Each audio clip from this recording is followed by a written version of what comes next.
ya Kawunga, chef de famille wa Buta, mwana Gilufa seti kwa bo kame nze biti wobwa wambwa ni yandi zenga yanchila kame nze biti mwanani kwa wafa tu wafa ngani mena jika kame mwanani kwa wafa utomozonza me kwa puputa ukati mangeni mwatu mwanani kazonza ndali François kazonza le micro.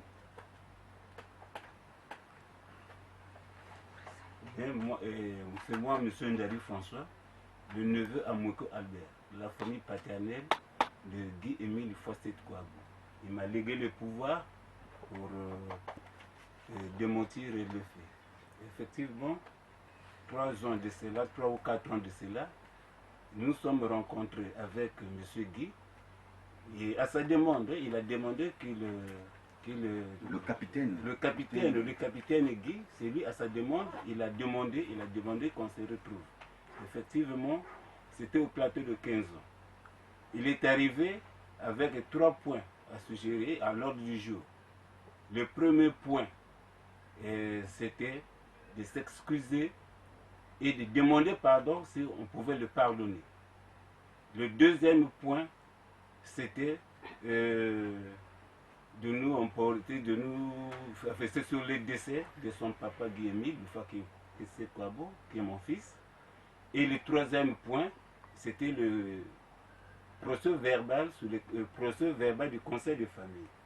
Je passe au premier point. Le premier point, c'était le pardon. Effectivement, c'est le pardon. Nous sommes des chrétiens, il fallait le pardonner. Le pardon par rapport à quoi? Le par rapport à quoi? Parce que quand il est venu, sur le deuxième point, il s'est demandé pardon parce que il a mené l'information de dire que son papa était décédé. Est-ce qu'on pouvait le pardonner? C'est ça, c'était pour ça. Effectivement, c'est le pardon. On l'a pardonné de ce sens-là. Effectivement, quand on passe au deuxième point, il nous dit que oui, papa était décédé. Le jour-là, c'était le 14 août qu'on l'appelait, qu'on a eu l'appel vers les 22 h. Il sortait du service, il n'avait pas eu le temps. Il fallait qu'il arrive sur le lieu le lendemain matin. Il arrive là-bas, ils étaient 9 dans la maison, le 10e c'est le patient, lui c'est la 11e personne. Vers les 9h45, papa rendu là. Je lui ai dit vraiment, ça gratuitement, on ne peut pas accepter ça gratuitement. Ça, c'est pas possible. Plusieurs années, 6 ans, 7 ans, 8 ans, que plus tard comme ça, là, et puis on ne peut pas accepter ça gratuitement. Et le troisième point, c'était le procès verbal. Il dit, là, on ne peut pas signer un procès verbal parce que sur quelle base? On n'a pas de base. La personne n'est pas morte, la personne est en vie. Nous, nous connaissons que la personne n'est pas morte. Ça, c'est des informations que vous amenez. C'est vous qui nous informez. Nous ne sommes pas là. Donc, pour le procès verbal, pour aujourd'hui, on ne peut pas signer un procès verbal. Attendons-nous faire des enquêtes jusqu'à ce que ça aboutisse, même si c'est 20, 40, 30. Mais je voulais vous arrêter un peu pour plus de précision. Okay. Vous dites qu'il vient demander pardon parce qu'il a porté l'information fausse. Faux, non, en fait, d'après nous, faux, c'est nous. Oui. Il demande pardon parce qu'il reconnaît que l'information est fausse. Effectivement. Mais dans le même temps, il dit que son père est mort. Oui. Est-ce que vous ne voyez pas qu'il y a confusion même dans les propos tenus le même jour? Effectivement, voilà pourquoi on a dit qu'on ne peut pas prendre ça au sérieux parce qu'en fait, ça nous a dépassé même l'entendement. Vraiment, ce n'était pas notre niveau, ce n'était pas possible. Continuez donc. Oui, effectivement, là, j'étais où? Je me suis arrêté où? Le troisième point, c'est le procès verbal. Oui, le procès verbal, on a dit non, on ne peut pas signer un procès verbal, c'est pas possible.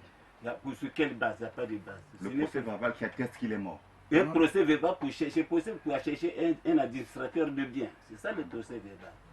Il fallait un procès verbal pour qu'on désigne un administrateur de biens. Effectivement, c'est ça le rôle de ce procès verbal.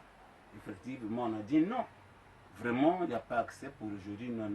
Parce que nous ne sommes pas convaincus, ça c'est une information douteuse, ça il dit non. Nous ne reconnaissons que le fils est en vie. Ça, ce que nous apporte là, c'est du mascara. Là, nous passons.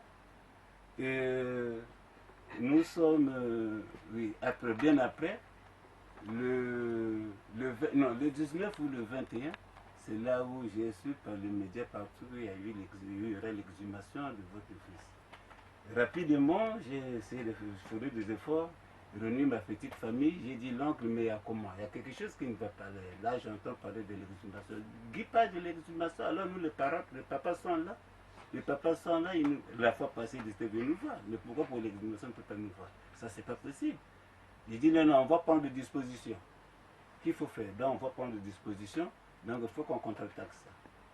Après, le temps qu'on prend des dispositions, il y a eu l'information qui est arrivée à Bethany. C'est là où que Papa Guémil a dit que laissez cette affaire-là, que personne n'intervienne sur ça. Donc, laissez ça. Par qui il a appelé au téléphone? Non, non, non, il reçoit, non, il ne répète pas au téléphone. Il y a un délégué permanent administratif qui reçoit ses instructions et lui, en ce moment, il disperse. Vous avez la preuve que celui-là aussi dit la vérité, qu'il ne joue pas. Mais il y a celui la vérité, sur il y a la vérité, il n'y a pas de mensonge. Donc, effectivement, quand on a pris le message là, on a dit, j'ai dit aux parents, ce n'est pas la peine de laisser cette affaire. Nous sommes restés calmes. Puisqu'il y a eu l'avortement, il y a eu le report pour le 31 mars. Quand le 31 mars arrive, avant le 31 mars, j'ai eu une cadette là qu'on appelle Yolande Monekene.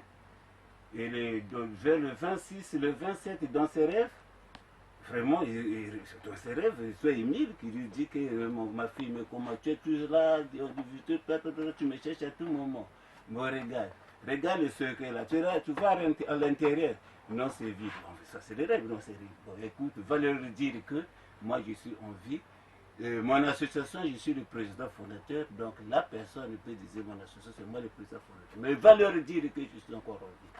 Madame Yolande, 2 jours après, ça mène vers Guy. Il arrive chez Guy, il rentre dans la personne, demande, je voudrais voir monsieur Guy. Ces gens qui étaient là disent, non, Guy n'est pas. Entre-temps, il était dans la maison. Il a demandé quand même, non, donnez-moi la chaise, donnez-moi place. On lui a servi, on lui a donné la chaise. Un temps, Guy sort de la maison, en venant l'embrasser, il est tombé même en transe. Il tombe en transe, il dit, attends, tu me comment? Il dit, non, moi je suis venu pour l'association qu'elle a eue, il a. Il dit, moi, explique-moi à peu près. Il dit, oh non, papa était décédé, il était un nombre de 5. Pendant chez nous, il dit, c'est la 11e personne, là-bas chez lui, il dit, c'était un nombre de 5. Vous voyez comment il est vexatif. Là-bas, il dit au nombre de 5, en tout temps, chez nous, il dit au nombre de 11. Il dit, bon, comment ça va? Mais le nom que je vois, le nom de Moussamoté, qui était dit, oh non, le nom de Samoté, parce que papa devait voyager sur Pointe-Noire, il fallait que je lui paye le billet. Le lui dit, quoi? Le billet? Et mille comme ça, pour aller à Pointe-Noire, il faut qu'on lui change de nom pour qu'on lui chèque le billet. Il dit, c'est pas ça. Mais de toutes les façons, le troisième point, tu as parlé de l'exhumation.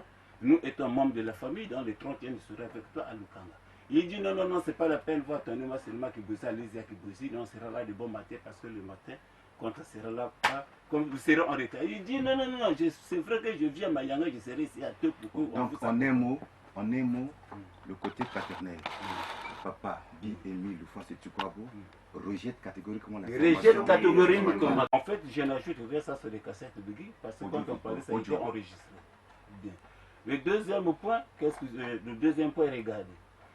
Ceux qui ont été à Makaka verront qu'il y a un CMC, il y a un dispensaire à Makaka chez nous là-bas.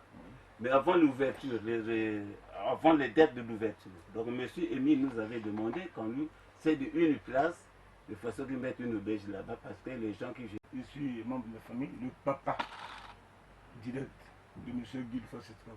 Tout ce que Guy fait, sa mascarade, nous on n'est pas informé. Je vous dis, tout à l'heure, il a dit quelque chose de très important. Il est venu au plateau de 15 ans suggérer tout ce qu'il a dit là. Nous on avait dit non. Et ces jours-là, j'ai failli le porter main. Parce que j'étais fâché, j'avais pris la parole. J'avais la paternité de la famille.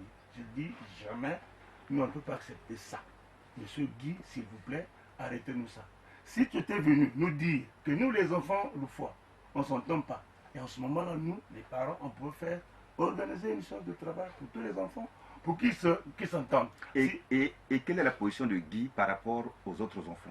Lui, il veut se faire l'aîné. Il n'est pas l'aîné, parce que dans les enfants Émile, il y a la plus grande Mado. On aura le temps de le Oui, il y a des enfants, tout ça c'est les enfants. Tout ça c'est les enfants.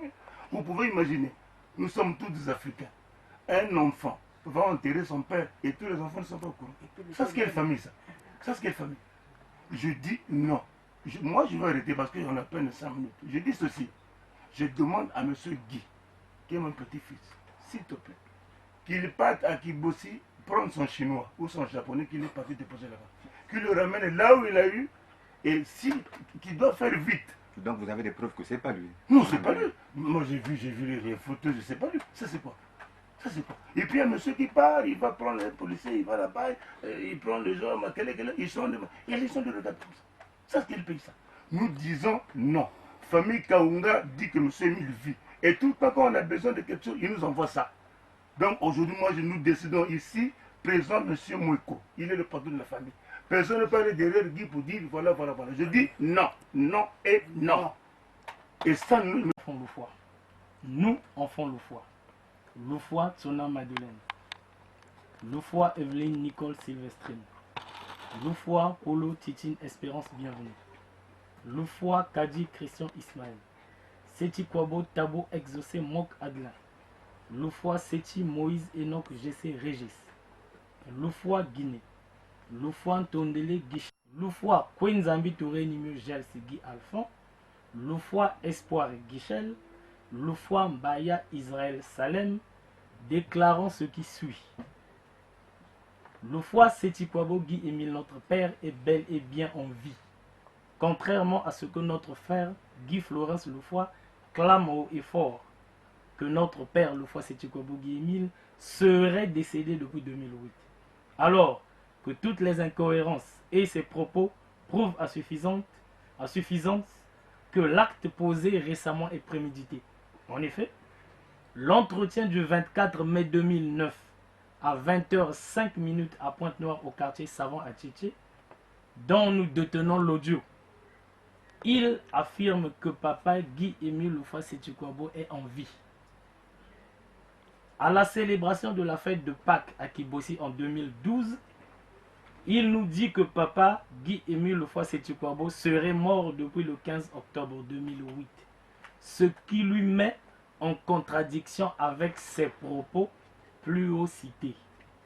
En 2015, devant les autorités de police et madame le procureur de Bakongo Makelekele, ce dernier nous a montré une tombe à Lukanga, différente de celle exhumée en 2018, dont les preuves sont en notre possession. Aurait-il donc oublié la tombe dans laquelle il a soi-disant enterré son père pour en arriver à un rituel traditionnel, le Tipoi? Voilà quelques faits contradictoires, pour ne pas s'étendre, qu'on voulait porter à la connaissance des téléspectateurs. Les enfants le foie, merci.